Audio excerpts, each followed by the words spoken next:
নিকোটিনের ধোঁয়ার আড়ালে ভেতরের পড়ে যাওয়া হৃৎপিণ্ডের আত্মচিৎকারের পরে তাকে আমার করে পাওয়ার অপেক্ষা, কিন্তু না, সে আর ফিরে আসেনি।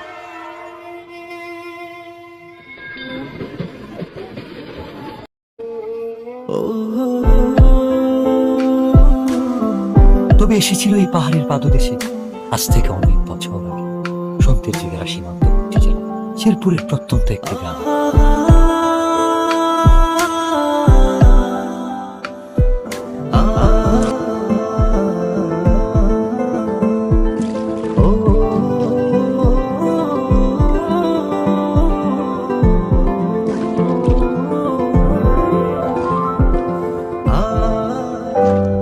যার বিরহের অমৃত স্বপ্নের মতোই বদলে গেল এক যুবকের জীবনের গল্প।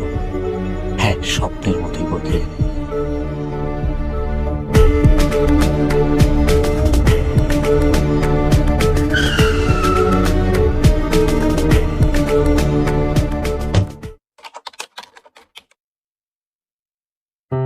খেলাধুলা আর ঘোরাফেরাতে বিভোর হয়ে থাকা ছেলেটার জীবনেও এসেছিল প্রেম।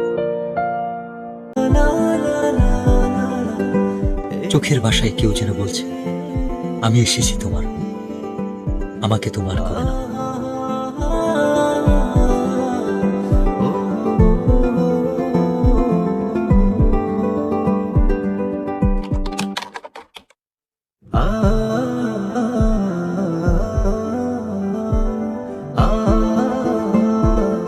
যার সন্ধান কেবল এক গেলাম দেখার কি ইচ্ছা, সে এক লজ্জা।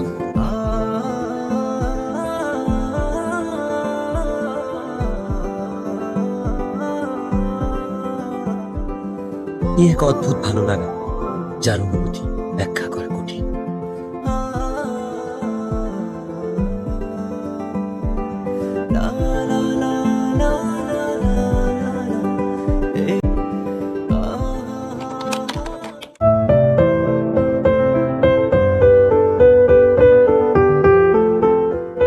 বারবার ফিরে আসি অদ্ভুত একটা টান।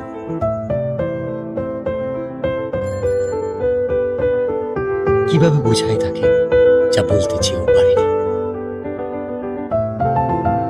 ও ও তো আমাদের এলাকার বিল্লাল ভাই। উনি কি প্রতিদিন এইদিকে আসে?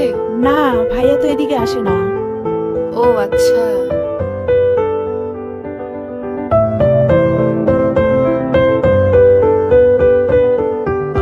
অপেক্ষার প্রহর যেন কাটছেই না।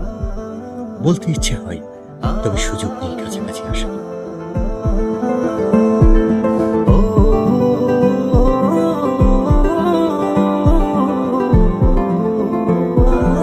না বলা সব কথা লিখে এনেছি তাই রঙিন চিঠিতে।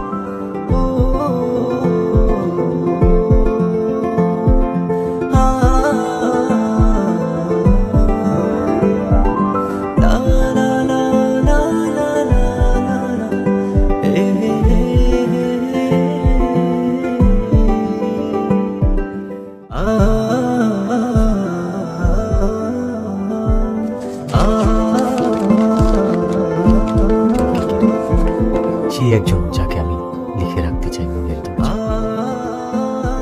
যার ছবি আঁকতে চাই ভালোবাসার রঙিন তুলিতে, মনের ক্যানভাস।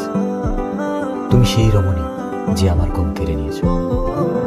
রোদ খরার দেশে চাতক পাখি যেমন মেঘের জলের অপেক্ষা, দিনের পর দিন তোমার জন্য আমার অপেক্ষা। ফুরাবে না কোনোদিন, আমাকে ভালোবাসা যাবে উত্তরের অপেক্ষা।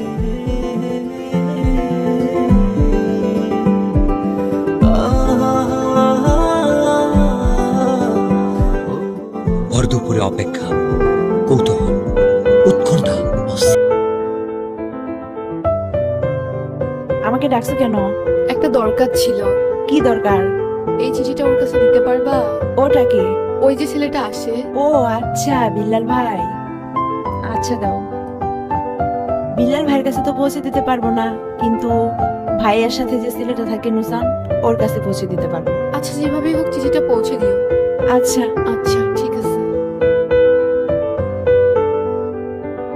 ভাই ভালো লাগে। ইদানিং খেলতে বুঝছি। যাও না, ব্যাপারটা কি? কি বুঝছো? কিছু একটা চলে। আরে না, এমনি খেলাধুলা ভালো লাগে না। ভাই কেমন আছো? ভালো আছি। এই নুসান এদিকে আয় তো। কি হয়েছে এত চিল্লাইতেছস কেন? দেখোস না ভাই আছে। এই চিঠিটা ভাইয়াকে দিবি। কে দিছে? তোর জানার দরকার নাই, ভাইয়াকে দিলে ভাইয়া বুঝতে